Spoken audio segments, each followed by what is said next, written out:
What is my wealth? मेरी संपत्ति क्या है? अपने पड़ोसी से पूछिए, मेरी संपत्ति क्या है? मेरी संपत्ति क्या है? बाइबल क्या कहती है?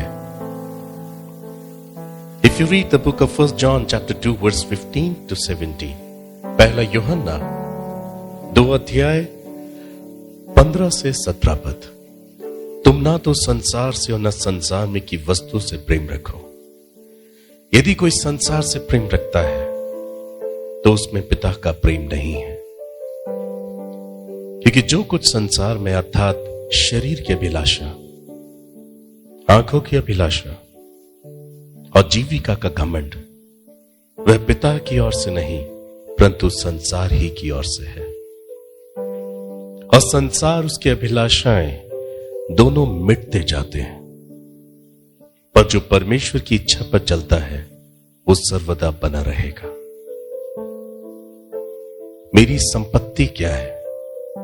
यदि आप संसार और जो कुछ संसार में है उसको अपनी संपत्ति समझते हैं तो आप बहुत बड़ी भूल में पड़े हैं। जो कुछ संसार में है, जो कुछ संसार से आता है, हम उससे अपने आप को धनवान नहीं दिखा सकते, ना ही परमेश्वर की दृष्टि में हम ऐसे धनवान गिने जा सकते हैं। Then what is my wealth? मेरी असली संपत्ति क्या है?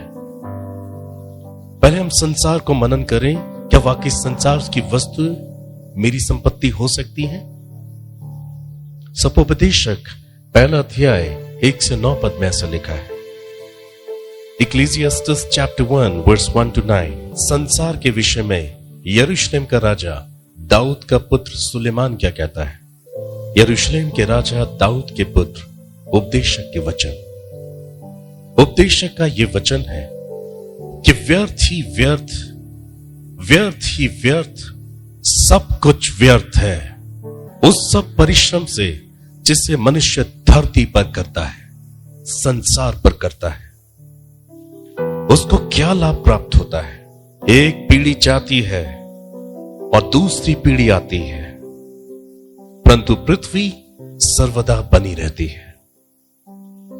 सूर्य उदय होकर अस्त भी होता है और अपने उदय की दिशा को वेग से चला जाता है। वायु दक्षिण की ओर बहती है, उत्तर की ओर घूमती जाती है, वे घूमती और बहती रहती है और अपने चक्रों में लौट आती है।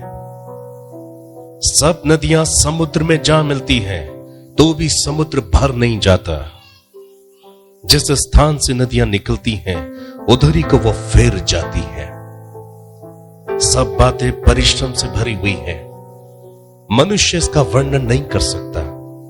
ना तो आंखें देखने से कभी तृप्त होती हैं और न कान सुनने से भरते हैं। जो कुछ हुआ था वो फिर होगा, जो कुछ बन चुका है वो फिर बनाया जाएगा। सूर्य के नीचे कोई बात नई नहीं है। सूर्य के नीचे कोई भी बात नई नहीं है। सब कुछ व्यर्थ, सब कुछ व्यर्थ, सब कुछ व्यर्थ है।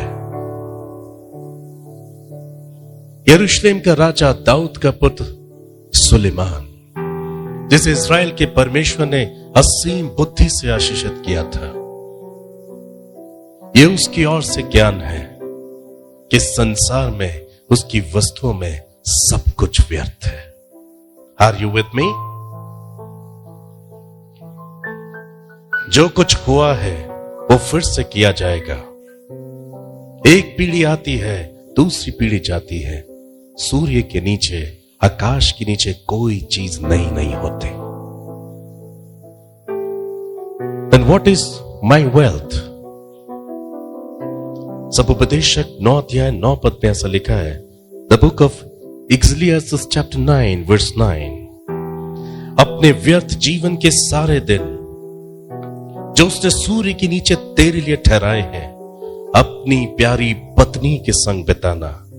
देखिए, तेरे जीवन और तेरे परिश्रम में जो तू सूर्य के नीचे करता है, यही तेरा भाग है।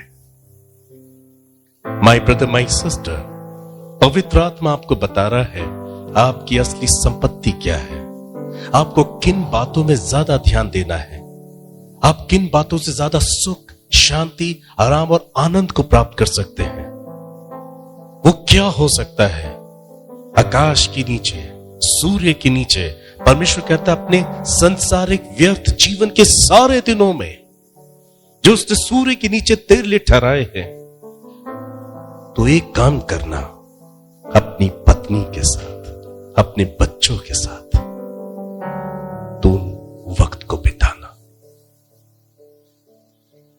अपनी पत्नी के साथ, अपने बच्चों के साथ, अपने माता पिता के साथ, अपने सगे संबंधियों के साथ, पड़ोसियों के साथ, रिश्तों के दारों के साथ तो उस वक्त को बिताना, क्योंकि तेरे जीवन और तेरे परिश्रम में जो तू सूर्य के नीचे करता है, यही तेरा भाग है। यह परमेश्वर की इच्छा है कि आप अपनी संपत्ति को पहचाने, आप अपनी असली संपत्ति को परमेश्वर की दृष्टि से देखो। ये क्या है? ये संसार उसकी वस्तुएं नहीं है ब्रदर सिस्टर, ये वो आशीष है जो आपको नजर नहीं आती। अपनी पत्नी के साथ समय बिताना, अपने बच्चों के साथ समय बिताना, अपने पति के साथ समय बिताना, अपने माता पिता, सगे संबंधी, पड़ोसी, रिश्तेदारों के साथ वक्त को बिताना सबसे बड़ी संपत्ति है।